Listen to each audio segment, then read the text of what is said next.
Hi, everybody. Welcome back to Homeschool Minnesota. My name is Dayle. I'm your host. We are excited.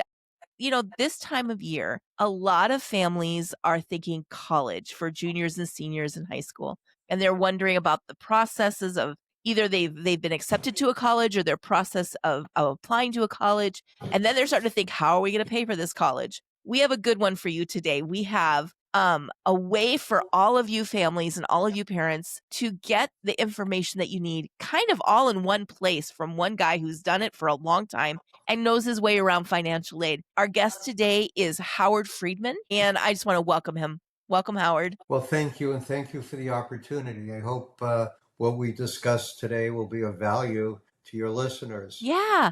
Well, I was, I'm going to tell my listeners that he's a financial aid consultant. He wrote the book Making College Happen. He has an amazing website that has like so much information, everything from lists that you need to be able to get your, things that you don't always think about getting your child ready for college, to things that you need to have for financial aid, all the different ways to think about financial aid and navigate the whole process. And then Howard also is a consultant, so he will meet with you and go over the process with you and give you a chance to kind of really fine tune what you're looking at for scholarships, for financial aid, for your FAFSA information and all of that. He's got it dialed in. So I'm excited to have all of that available today. We are going to put all of the links to everything, his book, his website, everything in the description of this podcast. So when this is done, check all that out. Okay. So, Howard, tell us a little bit about yourself. I've been a financial aid consultant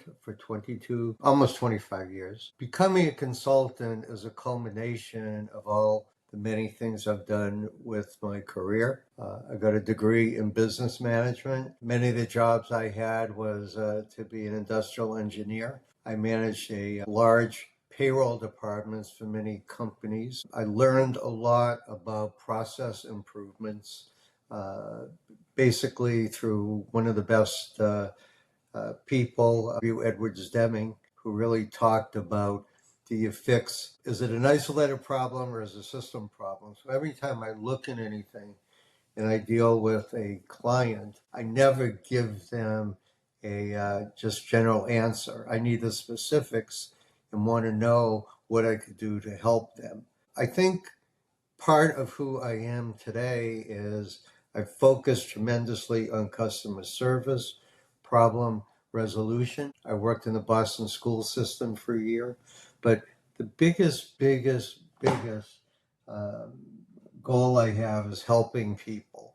It's not necessarily financial. I'm not one of these people in business that has this huge website with clowns and jugglers and dancing people and everybody smiling and laughing and funny. It's designed to help people, to Yeah. give them information, to give them the advice they need without having to pay a fortune for it. So every morning that I get up, I really look towards helping people. Of course, I do have to charge them something, but something that's very reasonable. I don't believe in just taking advantage of people who may feel very vulnerable or uneducated, so to speak, in terms of the whole college experience. Yeah. And I think that you have to think about the cost of a consultant helping you. You will make that up in the amount of financial aid that you get when you have somebody who really knows what they're doing and has access to things. And so, Yeah. and your first, what is it? Your first 20 minutes consultation is free, correct? Yeah. Yes, that's correct. So you get the first 20 minutes free. And then after that, if you want to continue to use Howard, of course, there's a little bit of a fee to it, but at the same time, it's like, the thing is that you have to think about, this is my child's education. This is them going on to college and how am I paying for this? And, I feel like the tricks and things that Howard knows could save you in the long run and you'll more than make your money back with the consultation fees. Well, I want to just elaborate on Yeah, that I'm only one person. sure. I'm one person, and I encourage people in my book, Making College Happen, to consult with others. Yes. Depending on your situation, financial planners, accountants, networking, all that, because it's not just me because there's a lot of factors that go into this. Right. And I'd rather have my clients or prospective clients have more of a global view of really what the impact of the college cost will be in terms of what they have and what they're able to afford. Yeah, that's so good. So, Howard, on your website, you list 5 mistakes parents make saving for college and how to fix them. Can you give us one or two of those mistakes? Well, one of the things that I think is important, maybe I'll deviate a little from it, but it's let's talk about financing and getting loans. The mistake is many people do what's convenient and not necessarily practical. Recently, the new educational legislation has lessened the amount of federal aid that's available to students and families. And in one respect, it kind of generates some analysis to say, well, what can I really do? How much of this government aid that I'm not getting as much of, how can that be applied, and where do I go to get other aid and to help myself and the family? I think because you're talking about when people say, okay, I love my child. And I had a quick story about somebody who diluted their retirement, sent their child to school, and he flunked out the first year. Ooh, So that's not too good. So I think it's important to do your homework in terms of in looking for a loan or what are the terms and conditions? What are the repayments? What is the liability? What are the limits? What happens if if a family defaults or, dies? How flexible are you? What are the interest rates? Are they fixed or are they variable? Is this somebody I could talk to? I don't know if I really want to talk to an AI robot. I want to talk to a person. right.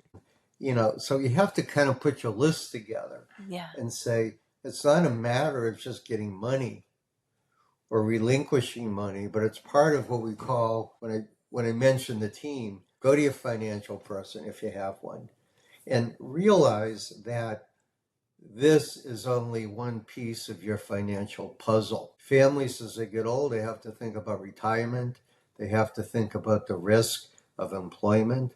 They have to think about their health and wellness. Mhm. So, paying for college, getting a loan, and assuming additional liabilities that can impact your credit score is a biggie. Yeah. But don't do what's convenient, do what makes the most sense for your economic situation. Yeah, I think that that's a good thought, and I think that, really sitting down and planning what it is that your child wants to do and where they're going and kind of making sure that you're using your time wisely of really just researching and making sure that you're making the financial decisions, so you're not also tying your child up for years and years and years and years having to pay for all of it. Exactly right. You're exactly right. Yeah. Your website is a vast resource. I was surprised at all the things that are on there. It was really it's like just this gold mine of tools that parents and students can use to navigate the overwhelming task of preparing for college. You need it.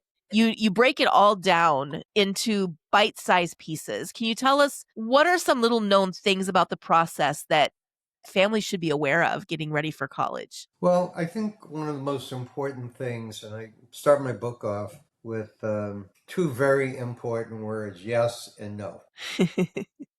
And the yes stands for you expect success. And then no is new opportunities. Now, Mhm. the new opportunities may not necessarily be college. It could be trades and careers. It Yep. could be the military. It could be community college. It could be gap years. It could be, online learning. Yep. So you have to kind of learn from those two words. What typically happens, many parents go to college nights, college fairs, college whatever, and they're very good. I'm not going to knock them. The thing is, I've seen many parents walk away very dejected. Oh, I'm never going to get aid. Oh, what's the sense of trying? It's too Yeah. expensive. Oh, my kid doesn't know what he wants to do. Yeah, I'm in the middle of a divorce. I'm not in the middle of a divorce, but I'm not. But a I'm parent could potentially I'm very be. happily married. So don't take it Let's like not it's start me, that rumor. listeners. I'm not getting divorced, okay? But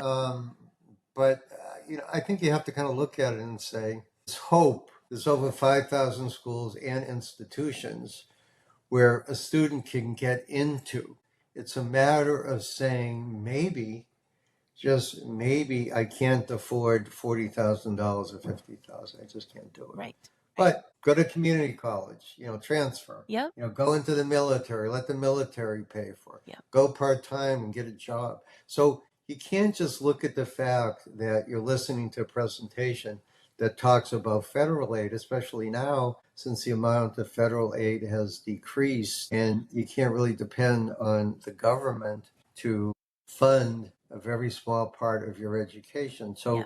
just be optimistic and say, man, we're going to do it. It Yeah. may not be exactly what you want. It may not be. There are people, and we'll get into this, that don't know why they want to go to college. Yeah. They just go to college because it's a thing to do. Yeah. It's a thing to do to go to college. Yeah. But it's not necessarily for everybody. Yeah. That you got to find out in your communication. Well, and I just read an article, oh gosh, it must have been 3 weeks ago now, that was just published, and I wanna say it was I don't even remember, it was online, but it was from like a news magazine, Time or Newsweek or something, like Forbes, something like that. It might have been Forbes, where they said that in the '70s and '80s, college students could go home from college, work the summer, and potentially earn enough money to go back to school and pay their tuition and their fees. And now that's just impossible. So you have to really plan and think about things. What do you say to the family that hasn't done that? Like maybe they financially just haven't been able to put money away for school for their kids, or they just don't have that extra. What are some things that you could say to kind of just,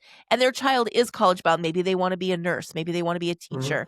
So they do need college for that. And I'm a big proponent of, not every child needs to go to college. And I think we need to normalize the trades. And I think we need to normalize community college. I think we need to normalize that college doesn't necessarily have to take 4 whole years. I mean, it could take 6, it could take 7, just because you're paying for it as you go. What do you say to families that are like, well, we just haven't been able to put money aside. We just don't have it to even help our child. What are some thoughts that you could tell families in that situation? Well, I'd say number one, don't feel guilty. You're not alone. Things are expensive. I think the other thing that's important is to set limits and say this is how much I can afford. I think the third thing is do a lot of research. We talk a lot about financial aid. Am I looking in the camera? I'm not sure if I am or Yeah, not. no, you're good.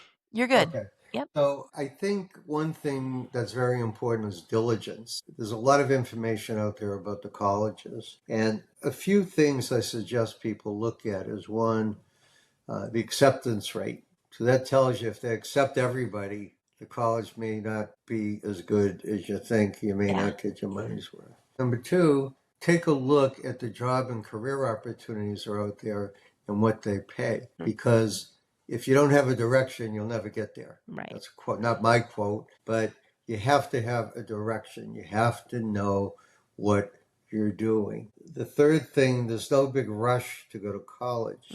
Things that I've read is it's not as much of a big deal to get a bachelor's degree as it once was. Yeah. Working during the summer when I went to college was $1,000 a year.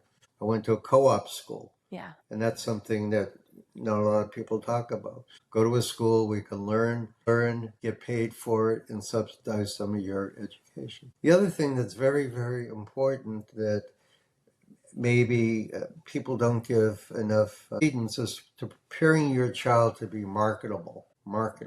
And that means that even before the junior year, help a student become a valuable asset that the schools want to pursue. And that's when you get financial aid.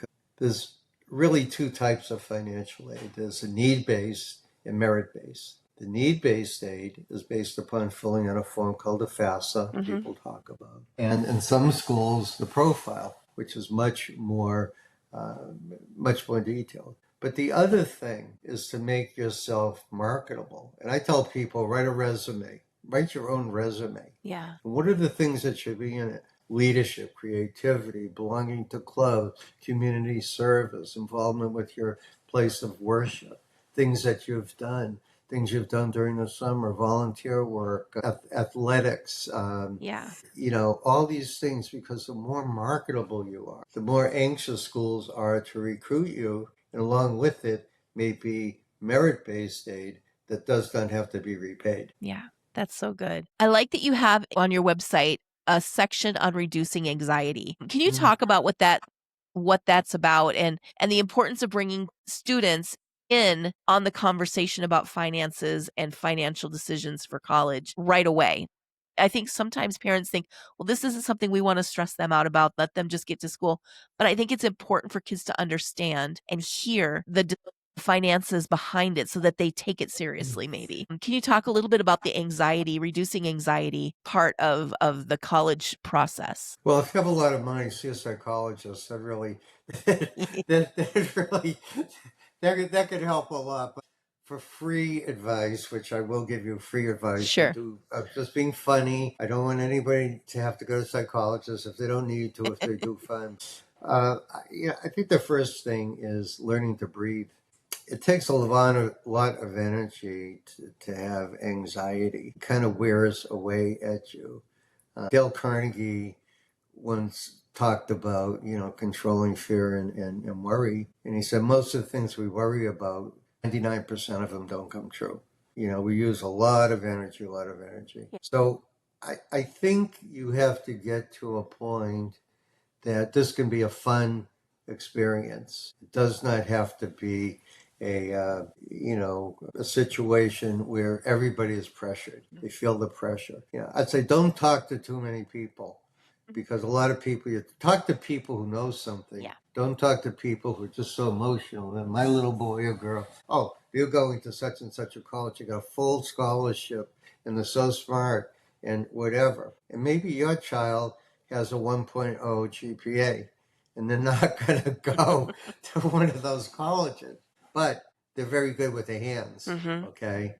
And they're very creative, and there's Yeah. other sources. Yeah. I think humor is very important. I think that families should realize that it's about the child more than them, because basically you're talking about the child's future. And the child has to, on their own, map out their future, Yeah. which means that parents need to be a little bit more empathetic in terms of saying, well, child, have you thought about college? No, but my friend Jerry's brother is going to college, and they have great golf there. Yeah. I heard they have a great golf team. The girls or guys are really cute. And, it's a real fun place to go to XYZ University. I don't really know what I want to major in, but I just want to go to school. I want to have a good time. That's not a good reason No. to go to college. But I think the most important thing is to ask your child, well, have you given any thought to this? Have you really given any thought to this? And if it's no, can we talk about what we can do as a family to help you get on the right track? But there's also like a series of questions that parents should ask their children and children should ask their parents. So, one question is I say, well, why do you want to go to college? No, you shouldn't go because your girlfriend or boyfriend's going there, Yeah. but you might want to go to college because they have the best program for the major that you want to pursue. What are some of the criteria? Because you have to develop criteria of selecting colleges, and that's part of the campus visit. Can we plan on a campus visit? Let's write down other questions we can evaluate the college. What is the most important thing to you? Have you spoken to, or can you make an appointment for a campus visit? And can we talk to the career placement office to see where graduates are going? Yeah. Is it really worth it? Yeah. Have you thought about state schools? There's a lot of great state schools that offer just as good an education, or community colleges. Right. And if you haven't, let's see where we can find some resources. Look at our calendar. Students may ask their parents, how much can you afford to send me to college? Do you care if I don't live in state? Can you help me get started on this process? What would you think if my friend is going to Harvard and I'm going to ABC Mechanical School? Will it embarrass you? Some of what it just says being a little bit facetious. Yeah. But on the other hand, it's like listening. I tell people, clients to go back to that resume, to take that blank sheet of paper, you buy a notebook and get them Yep. cheap now, and put down all the assets that you have, all the Yep. things you've done and accomplished, all the things, and then, have another list of your dream school. What are you really looking for? Right. What are you looking for? So you have two things in mind. Now, what am I looking for? Where am I going to get it? And then the third thing is be creative with merit-based aid. Merit-based aid, just do searches and say the scholarships for people. And I put in my book, and I just brainstorm 50 sources of getting merit aid.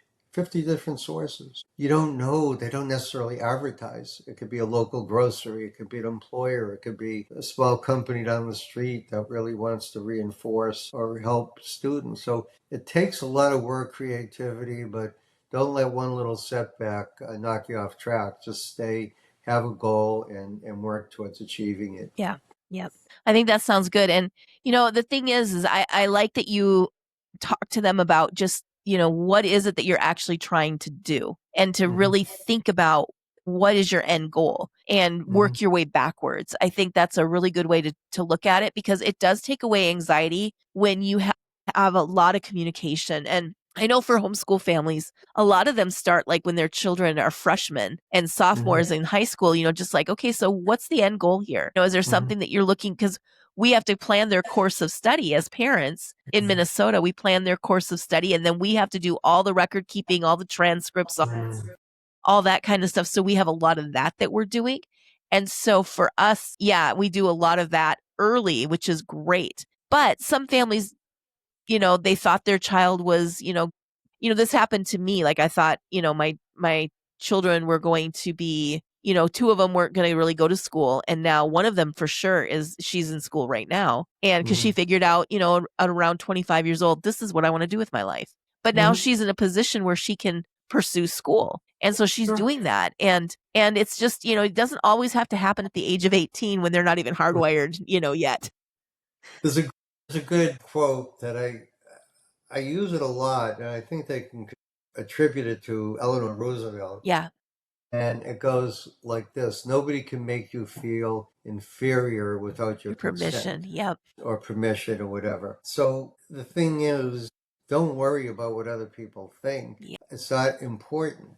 I think it's good to get good feedback from people in the know, but don't ever say to yourself, and when I was consulting the school system, I remember I spoke to a guidance counselor who wasn't a very good guidance counselor. And I said, well, I'm here to help the students with their forms and all that. And I have the names of two people. No, don't bother. They'll never get into college. Oh, What kind of a guidance counselor is this? Maybe they don't have to go to college, but there's good yeah. community colleges. Good Yeah. community colleges. Well, and they can start there. And if they do well in a community college, that opens doors for them. Sure. Maybe they didn't take high school seriously, but now they're regretting it and they're not going to let that happen again. Never. Yeah. Never. Yeah. So tell us what a typical consultation with you looks like. What is it that families can expect? The first thing that I do is, I acknowledge the person, I introduce myself, and then I ask, well, how can I help you? How can I help you? If they say, I just want somebody to fill out the forms, I'm saying, well, That's not what I'm here for. you're probably wasting money because the forms are not, at least to me, are not that difficult. But what I do is I do information gathering. I do have my notebook. I ask them about, their background, their marital status, number of children. I might ask about their income, all in a confidential manner. Sure. I'd want to know about the child. Is this child a superstar or are they just the 1.0? I'd like to know to what degree I can help them. I can Yeah. help them, walk them through the process, explain things, how they work. I could guide them through the financial aid forms. And many people, and this is important, forget that there's two forms. There's a FAFSA and then there's the profile. The profile is for certain private schools that use that information to distribute their aid. And for a quick example, on the FAFSA, you only need to report the custodial parents' information. There are some requirements, but when you get into profile, they want to know about the non-custodial parent. What does he do or she do? What do they work? So I think we can't just assume, and I think the mistake is a lot of people assume, well, I'll do the FAFSA or I won't do the FAFSA because it's not worth it. Well, do the FAFSA whether you make $10 million or not, because it'll give the child at least a small loan for which they can be responsible. I think in terms of advice, I may give them advice on how to do a campus tour, what kind of questions to ask. I may ask them, about the financial piece. Some people have a lot of assets, 529 plans, some people don't. And I'll be honest with them. If somebody calls me and I say, don't waste your money, I really can't help you. I Yeah. really can't. I wouldn't be ethical if I said, pay me X dollars for doing the profile. And I don't, I can't give a general statement of how much I charge, but it's something extremely, extremely, extremely reasonable. Sure. It's not in the thousands. It's not in the thousands. Yeah. It's in the hundreds, low hundreds. Let's leave it at that, low hundreds. But I do that because I feel they have other expenses. I do that because I like to get referable clients. I do that because it makes me feel better. And I do that by making a network of friends. Yeah. That's what's really important. Yeah. But I think you have to be an empathetic listener to determine what they want, Yeah. rather than to say, well, these are all the services, you got to take them all, and this is how much it's going to cost. That's not a good or ethical way of doing business. Yeah. It's good because you treat them individually, and that's really Yeah. what parents are looking for. It's more of a individualized, like, you need to get to know them. That's why I would assume the first 20 minutes is free,